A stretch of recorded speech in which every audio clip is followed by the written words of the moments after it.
All right, what's good, everybody? This is Aaron here with Villa Picks Podcast, episode one. Super excited to be doing this. This has been a long time coming. I'm just navigating the space, first episode ever. So I'm trying the headphones for the first episode. So I'll be able to look back and see how things go. But again, super excited to get this going. Thank you all for checking in and checking in episode number one. First and foremost, again, with being new to the space, I just want to give a quick shout out to the people that I have been following, in the space, and also those who have, given me game, given me some gems as I'm, navigating the podcast space and also the, MMA gambling space. Got a shout out guys like Clint over at Die Hard MMA, love his show. Of course, James over at Lucrative MMA, big time show there, big time capper there. Bloody MMA Bets, another killer there on the capping space, and just with film breakdown, constantly bringing out bangers and great picks, sharp picks. Also, massive shout out to Dan over at Best Fight Picks for telling me about this platform that I'm using for my podcast. But without further ado, I want to get into the episode.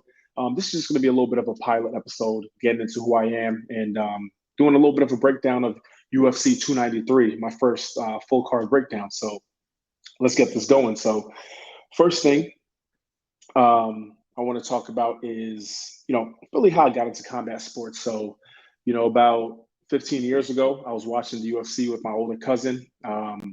Every time he would come over, he would turn it on, whether it be old fights or upcoming fights. And, I was just instantly drawn to it. I was big into wrestling, WWE, as a lot of us probably were.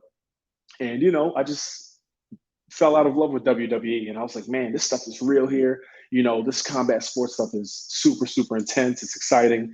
There's so many different pieces and interesting points. And from that point, like I said, I was hooked and have been hooked for the last 15 years and counting. So now I'm transitioning that love and that passion into the podcast space, but also, again, learning the capping space. So that's how I, got into it. That's how I initially started. First ever fight that I saw, was GSP versus Matt Hughes. And like I said, I was kind of the rest is history, as they say. So that's, again, a little bit of a breakdown into my first initial experience. Secondly, I want to transition over to the capping space. As I said, I've only been capping, very, very little amount of time, more so just throwing coins here and there just to have some action in on fights and try to get better with my reads.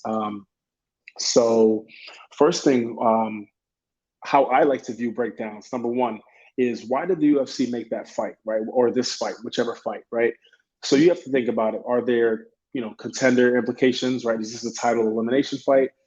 Is this something where everybody else is injured or is already booked for a fight? So it was just the last two guys that were left or last two ladies that were left to get on this card to match up. Those are some examples, right? Perspectives that I like to look into. Again, why is the UFC making this fight? Next, what I like to do is has either fighter or have both fighters fought somebody with a similar style and similar,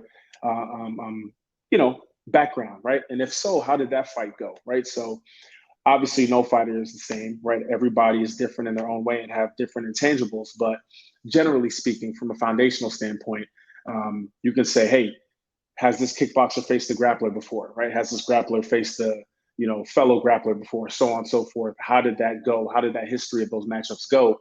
And then from there, I kind of get a little bit of a foundation and a little bit of a background look into things to look out for, right? From a game planning standpoint. Next, this piece I've added to my repertoire. Again, shout out to James Blissett over at Lucrative MMA. Three things he says to look out for. So the stylistics, the statistics, and the intangibles, right? Those are three things that he said he likes to look out for. And I've taken that little nugget and I've added that into my game, if you will, right? As I'm learning the space. So again, the stylistics, right? What style versus what style fighter. The statistics, right? Things like strikes absorbed, strikes landed, takedowns offensively implemented, right? Takedown percentage, defense, offense, all those things, right? Just working through the numbers. Right. And then, of course, the intangibles, right? Things like who has that dog in them, right? Who, is willing to dig a little bit deeper, who has more experience in MMA versus, one person compared to the other, all those different things, right? So many things, the intangibles that can't be put on paper, can't be seen, can't be documented, but they display themselves in the octagon. Okay, so that's that there. So from there, what I want to talk about before we get into the card breakdown is what I've learned so far in my experience as a capper, right? My short experience. So first thing is not being so quick to go with the public. Now, nothing's 100%, right? The public isn't always right. They're not always wrong. Same thing here, same thing with anybody, right? But all in all, that's going to kind of piggyback into my next point. You can't go with what the public says because you're not doing your own research. You're not reading up on your own. You're not studying on your own. You're kind of just taking what anybody will throw in front of you. And then from there, you're betting your hard-earned money, your hard-earned cash on these situations instead of doing a little bit of, internal inquiry. So I think that's a big thing that I've learned is to not just say, oh, a bunch of people are going with this fighter. Might as well, wager on that fighter or vice versa. Right. There's, of course, the whole theme of fade the public. But again, at the end of the day, what matters is your knowledge, your growing knowledge, and your individual research on the fight. Right. Trust your gut. If you see that, there's one fighter has an opening in their defense and you feel like the fighter that everybody's wagering against can capitalize on, hey, bet on that fighter, wager on them accordingly, right? Based on the units that you want to risk on them. The next thing is, so some examples there, I have some examples written down here. For example, Yanez versus Font. Yanez is this hot prospect coming up. Font's the old aging guy getting out, and you see what happened in that fight. We have Molly McCann versus Stolyarenko. Molly, again, best thing since sliced bread, right? UFC was trying to push her, make a ton of money. You see what happened when she matched up against Stolyarenko. Everyone was like, oh, man, Stolyarenko, has one way to win, blah, blah, blah. But again, we see it's not always the case, right? Just because Molly's this massive favorite and has a lot of popularity doesn't necessarily mean that she was, the 100% lock winner. One more example this was one of the more recent ones, but super cool to see. Jack Della Maddalena versus Basil Hafez. Everyone there, of course, was like, oh, this guy's coming off from CFFC. He's going to get ran through, blah, blah, blah. We saw how that went. There were even some people saying that they thought that Basil won that fight. So again, even if a fighter doesn't win a fight, it's what happens is we're able to see other fighters' weaknesses, right?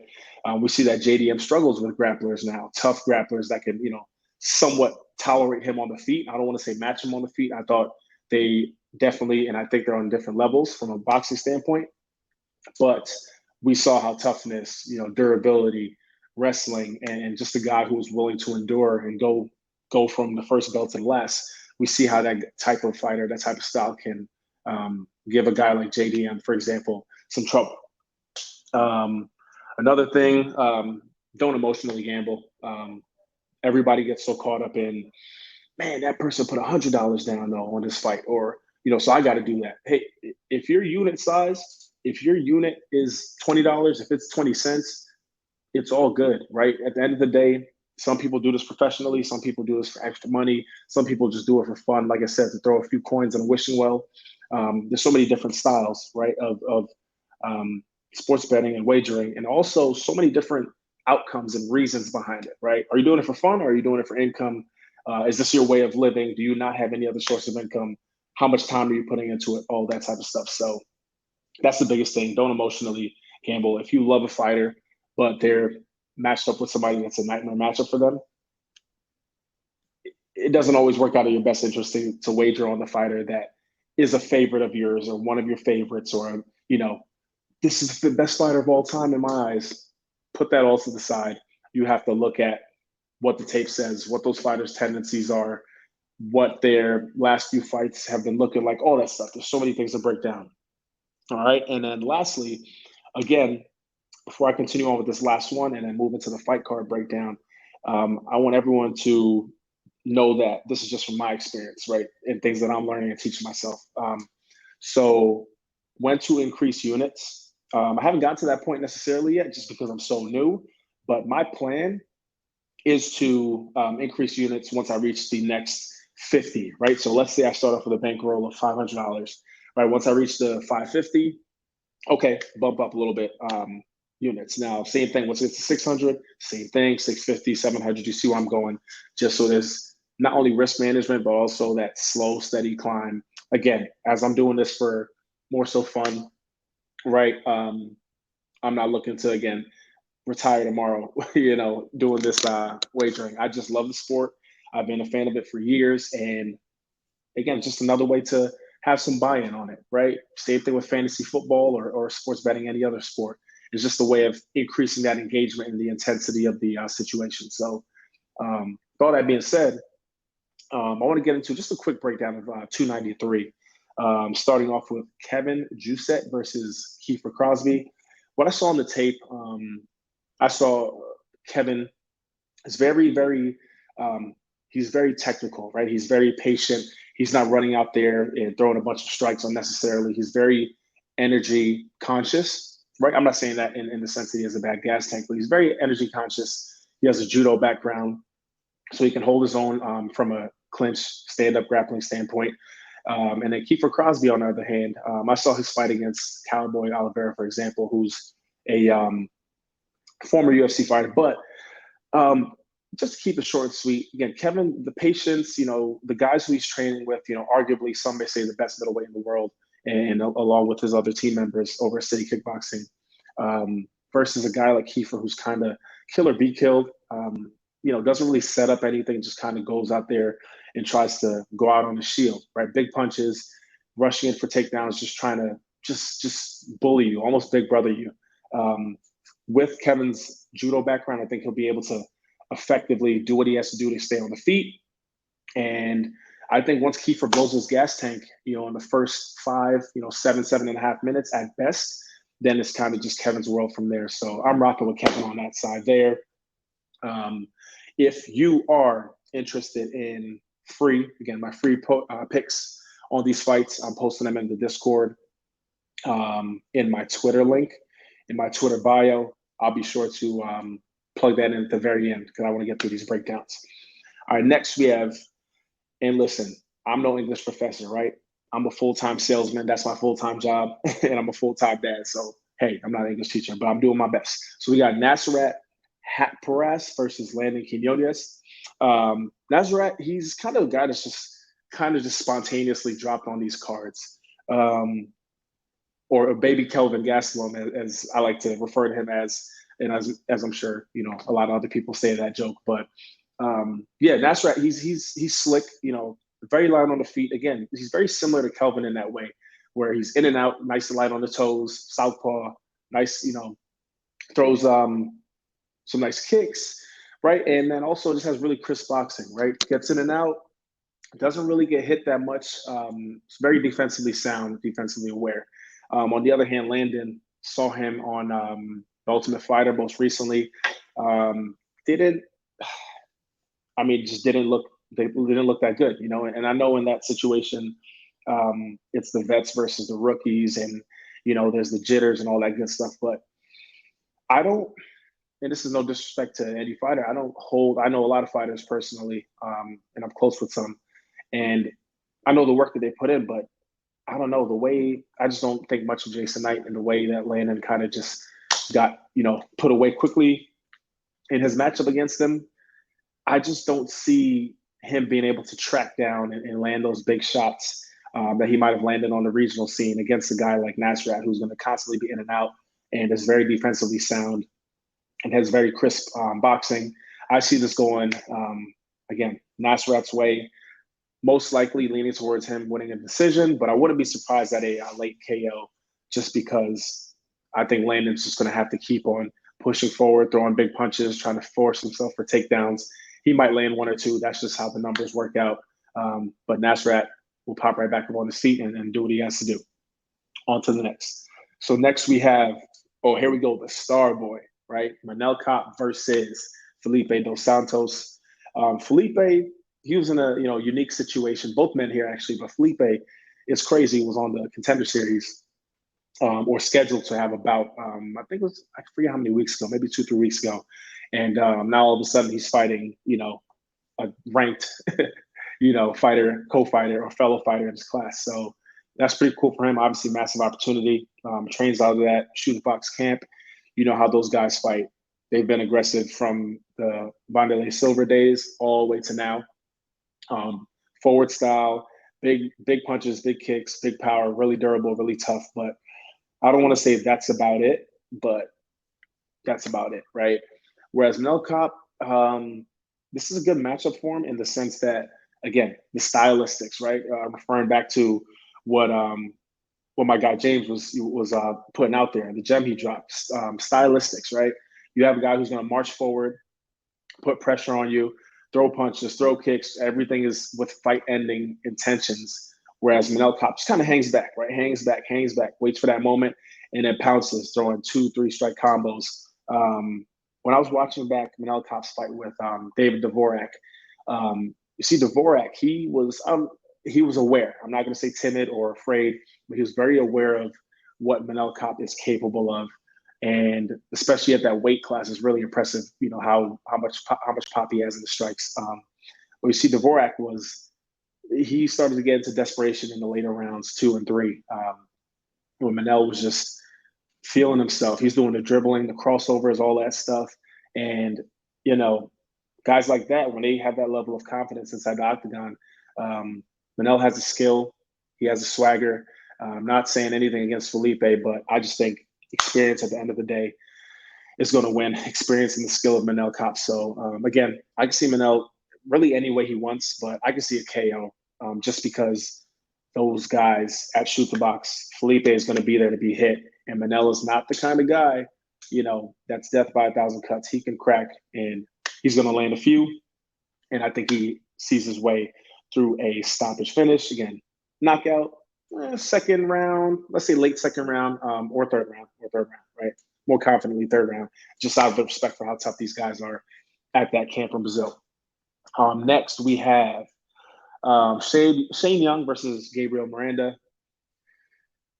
So I saw a lot here, and I know this card's in Australia, and everyone's going to favor, of course. Naturally, the favorites are going to be the home teamers, right? But Shane Jung just doesn't impress me. His fight against, who did I watch? I'm drawing a blank on his name. Shane Jung. His fight against Blake Builder. I watched that again just from a stylistic standpoint, just to see how he fares with takedowns. And he did well against Blake, but the thing with Blake, in my opinion, I think he's I don't think he sets up his takedowns well. He's very athletic, he's very light and explosive, and he tries to just dart in and get them down. He doesn't really cover it with anything, with any strikes. And with that, guys who are great at distance management, especially at that city kickboxing team, I think that's what allowed Shane to, be better prepared, or be well prepared enough to mitigate the amount of time he was spent on his back, and just the overall nastiness and how bad those takedowns really could have been as far as from a landing standpoint. Because generally speaking, again, striker versus grappler, that grappler is going to, for the most part, be able to get these guys down, get the striker down. But Shane Jung overall doesn't look that impressive to me. Definitely not the most impressive guy in that city kickboxing camp, but I guess and also his most recent fights haven't been the most impressive to me either. His fight against Don Shainis was one that I really took note of, and with how Don Shainis was able to do what he did against him, I just think a guy like Gabriel Miranda, who is very aggressive, and everyone's holding that Benoit loss over his head, but we see the God of War is legit, right? He could get hit in the mouth with a bat, he'll still keep rocking. He's hard to put away. He's tough, he can grapple, and he can finish you however he wants once he's on top, right? From the back, from the front, doesn't matter. So we see, again, the God of War, Saint Denis, is legit. He's a legit contender. So I think that loss aged well. But all in all, Miranda's going to bring it to him. He's going to shoot right out the gate. He's going to go in for those takedowns. He's going to test Shane, and he's going to put on a show in front of enemy territory. So I'm picking Miranda here. I got to go with the sub. I have to go with the Gabriel Miranda sub. He has 15 submission wins. Got to go with the sub. I think he gets it. Next, Blood Diamond. Right, Blood Diamond. I'm not talking about the movie. And Charlie, what was his nickname? I heard it was something insane, like the Chuck Boss or something. Charlie Radke. I'm going to keep this short and sweet. Blood Diamond's not impressive. the Kosi brother, Orion, what he was able to do with him from a grappling standpoint, that shouldn't have happened. He shouldn't have let a wrestler, a wild fighter, a brawler like a Kosi brother do what he did to him. There's all these kickboxing fights that, of course, everybody talks about on Blood Diamond's behalf, but I don't see it. I don't see it. I'm not impressed with his kickboxing, and I'm not comparing it to the standard of the guys he trains with, such as Izzy and Ulberg and guys like that. But I don't hold Blood Diamond to a high standard. Charlie, there's all this talk about him gassing, but regardless, I'm going with Charlie here. He's really good at chain wrestling. He's really, really aggressive and intentional with his takedowns, and he instantly gets to hunting submissions. That's what I saw. He does not get you down, just lay on top for 30, 45 seconds, and then, okay, let's move to the next position. He's instantly getting to work, getting moving, and trying to advance to get the finish. So rocking with Charlie here, the Chuck Boss. On to the next fight. So next we got Jamie Malarkey versus John McDessie. Jamie Malarkey, man, he's solid. I like him. He's solid. Tough as nails. Good boxing. Uses his kicks. I'm a big fan of fighters that not only finish combinations with kicks, but just use kicks in general. So many times I'm watching fights and I'm just like, why isn't he throwing kicks? Why isn't he this, right? So, I'm a big fan of Jamie Malarkey. Other guys I can think of that use their kicks, of course. Another guy that's on this card, Jack Jenkins, Cyril Gahn, of course. Who else is a really good kicker? The list goes on and on. Edson Barboza, of course. I'm just going off guys, just generally speaking, who have great kicks and actually use them. So, yeah, those are just some examples. But I got to go with Jamie here. I'm going with Jamie. He's going against the older McDessie. I don't care if he's at fight ready. I don't care. That's no knock on Henry Cejudo. Big fan of his. Obviously, legend of the sport, legend in the Olympic space as well. Big respect for Santino DeFranco. Big fan of his podcast with Brendan Olivas. So big respect for those coaches there and those fighters there. But I just don't think McDessie goes to this camp and magically becomes this new fighter. Jamie's better everywhere. He's bigger. And I see, when I watched McDessie's fight against Nazareth, he was getting touched up. And Malarkey's much more aggressive. And one thing I noticed, what I really liked about Jamie Malarkey that I didn't notice previously when I watched his fights live, is just how, I guess he's kind of like he constantly teeter-totters between wanting to be a tactician and then wanting to be a brawler, right? You see clips of him, head movement, dipping, slipping, but a lot of times you see a lot of nonsense from him and he gets hit a lot. So, but I got to go with Jamie here. Next. Jack Jenkins and Chepe. I'm going with Chepe here. Everyone from a lining standpoint, who was it? When Jack Jenkins was, and I picked him against Jamal Emmers, just because of how impressive he was.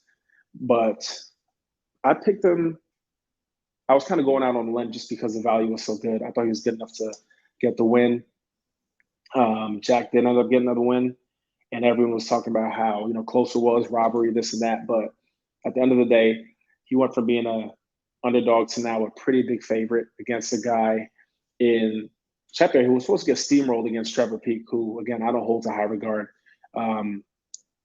Trevor Peek, if you see him in the bar, you better run away. But in a octagon, in a ring where much more skill is required, he's not getting into the top 10. I think that's pretty much, if there was a betting line on that, I'm sure the odds would be minus 800 plus, right? If not more. Peek's not that kind of guy, but I got to go with Chepe here. He showed great, obviously, durability. He was able to, I won't even say match Peek on the feet, but not get clubbed. And also, obviously, showed his grappling chops. He's over at Elevation Fight Team. So I think that's a massive, obviously, advantage for him, not only from a cardio standpoint, but also just from a coaching standpoint and the guys that he's surrounded by and other guys in that camp. So rocking with Chepe here. We move on. Next, we have Ulberg versus Da Woon Jung, right? Another thing here, Ulberg is a round one or bust guy, right? We see what he's capable of. We know he's skilled, but he throws the kitchen sink at everybody in the first round. And guys that could take it, / guys that have other ways to negate that, beat him, right? We saw it in the Kennedy fight, a massive light heavyweight that is durable and it can take his shots and handle him, was able to pull out the victory, took all that Carlos had to offer, and was able to come out on top. So Dawoon Jung, it's tough because I don't know. He has obviously has the grappling as a point to use, right? He can use his grappling. He hasn't been looking the most impressive in his UFC stint, but I think this is kind of, in a way, one of the best matchups he could possibly have, where he has to be really on point for the first round, just worry about clinching, not necessarily being dominant on top of the takedowns, but just clinching, holding, weighing down on Ulberg, and then continue to wrestle and clinch. And so I'm going with Jung by a decision win, or a late sub, but I'm mostly seeing decision. Next, Tyson Pedro versus Anton Turkali. That's how you pronounce his name. Did some research. So Tyson Pedro, very similar to Ulberg from a gas tank standpoint, in that when he runs out of gas, that's kind of it. He's beaten guys that, again, I don't hold in high regards. Most recently, I think Harry Hunsucker, who doesn't have the, best skill set or record in the UFC at all. And I remember the lines for that fight. The betting lines were just disgusting. Like, you couldn't even use anything as a parlay piece. Like, everything was just a fade. If I remember correctly, at least on FanDuel, Pedro was to win by knockout was like -200, if not north of that. It was just ugly. It was ugly. But that fight went how everybody thought it would go. Pedro dominant, got him out of there quick. And I think Anton here has, of course, the better skill set. And he's just going to use that grappling. We saw against Vitor Petrino. I actually bet Petrino in that fight. And I thought he would knock him out. I thought he would knock out Anton, but Anton proved to be durable, proved to be sufficient enough on the feet, and, of course, to implement the clinching and grappling. So I got Anton here to beat Pedro once he blows his gas tank early and tries to please the crowd, and it doesn't. And then the true pleasure man comes out and wins in Anton. So Anton there. Next, Justin Taffa, Austin Lane. I won't spend too long on this. I just see this fight not going the distance. I'm not even going to pick a side here. We know Taffa, of course, has more experience in the octagon, probably the bigger puncher. Austin Lane obviously has all the characteristics and the build of a legitimate, heavyweight. I mean, obviously, dude used to play in the NFL or, played in the NFL for a small stint. So both legitimately sized heavyweights, but I think the experience and also the ability of Taffa to just land that killer shot is going to be that deciding factor. So again, not picking a side here necessarily, but again, if I had to give you a prop, I would definitely, because I know the odds would be a little nasty, would be Taffa and Lane to not go the distance there. Probably end by knockout, whichever the two are better odds. Next, Bam Bam Tuivasa, the crowd pleaser. I mean, never in a boring fight versus Alexander Volkov. I had high hopes for Volkov. I feel like it's mainly because I'm a fellow tall guy like him. But he does all the things that a tall kickboxer should do. He's 6'7", I'm 6'7". Everything he does, I've been taught, by my striking coach as well. Use your kicks, right? Use your kicks, use your legs, right? He uses front kicks nicely. He throws them high. He's very, very, very particular with his kickboxing, with his strikes. He doesn't go out there and just wing it. He's very patient. Ty's best bet, of course, is to close the distance with a big looping shot. because that's what shorter guys have to do against us taller guys. They have to get something big, looping, and overreaching. And I think Volkov really just jab early, jab, teep kick, jab, front kick, just keep tie at bay. Hit him in the stomach, hit him in the diaphragm, jab him, frustrate him, open him up. And then when he starts throwing those big shots and he opens up, that's when Volkov can really put him away. So this is another one I'm rocking with, the Tower here, Alexander Volkov. Let's go on to the next, the main event.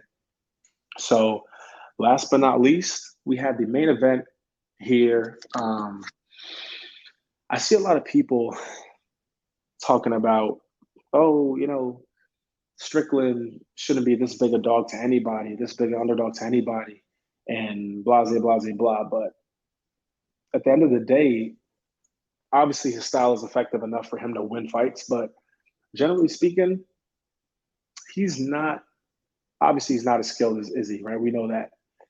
He's also probably not as skilled as a lot of the guys he's fought, but his best attribute, his best skill is his forward pressure. And again, he's got that dog, right? He's got that intangible dog that you can't lift enough weights to get that dog. You can't, hit enough pads to get that dog. It's just a mentality, right? Like a lot of his story if you heard Joe Rogan's podcast and just how his upbringing was, but the guy goes into the gym and he talks about how he just spars all the time. He loves sparring. He just loves getting into fights and he'll bring that, that's what he'll bring. 1-2, 1-2s, 1-2s, 1-2s. And that's it. Obviously, it's a quick, easy book to write on the skill set and what tools Sean Strickland is going to bring. Whereas Izzy is a much longer book, right?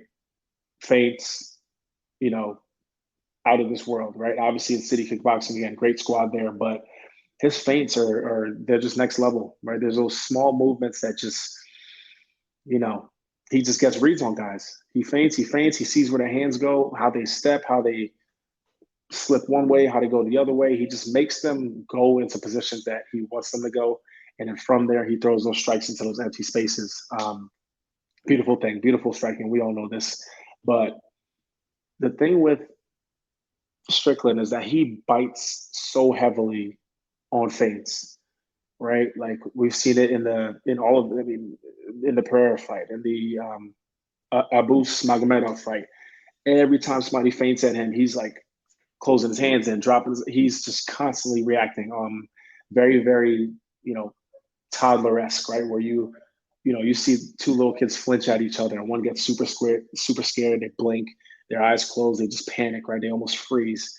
And Sean does that on every single strike, or every single feint. And then also on top of that, his stance is obviously street fight friendly. He has that kind of modified Philly shell, but he stands almost upright to the side.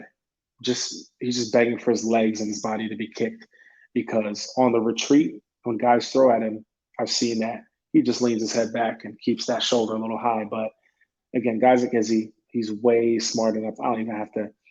I just know what Izzy's going to do. He's going to kick his legs, he's going to kick his body, he's going to use that jab. I don't see Sean Strickland's forward pressure tiring him out. We know he won't wrestle. Izzy has gone 5 rounds numerous times and never has looked to be wilting except for against Kelvin Gastelum, but Kelvin was like putting it on him though. Kelvin was tagging him, and we know how much of a war that fight was. But that's the style. It's a combination of things. Kelvin brought that forward pressure, and so will Sean, but they're just two different athletes.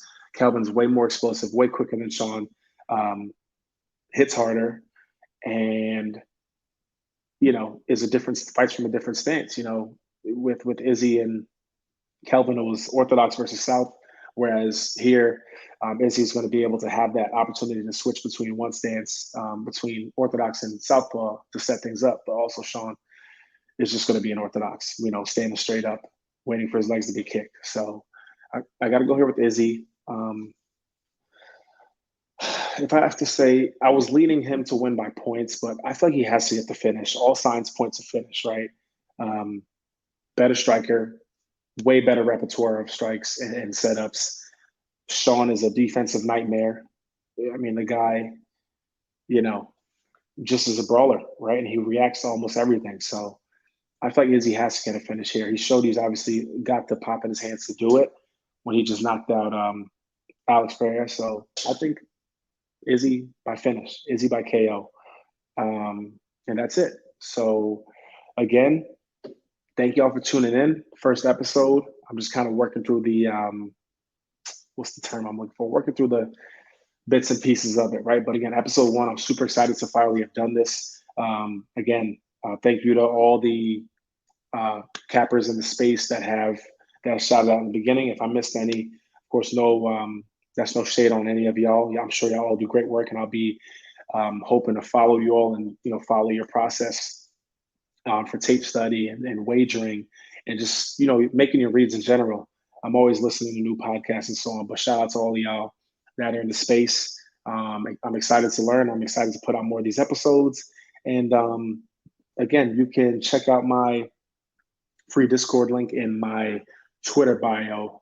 The name of my page is Villa Picks Podcast, but my handle is at homemade fit underscore, right? So homemade, like homemade food, fit as in fitness for short, of course, fitness without the NESS, and then underscore. Again, one more time, Villa Picks Podcast, and the handle is at homemade fit underscore. Link in bio, free access to the Discord. Join that. I would much appreciate that. Greatly appreciate that if you join that. Help, just support me as I'm going through this process again of learning and providing that free content. And again, I'll be back with more podcasts. I'll be getting better and better. I'll be getting better backdrops and all that stuff. But thank y'all for tuning in. Hope y'all enjoy it. And let's see how many of these fights that I can predict or that I have predicted on this episode that we will, get right once this Saturday comes. Thank y'all again for tuning in. Have a great night. Enjoy the fights. Until next time.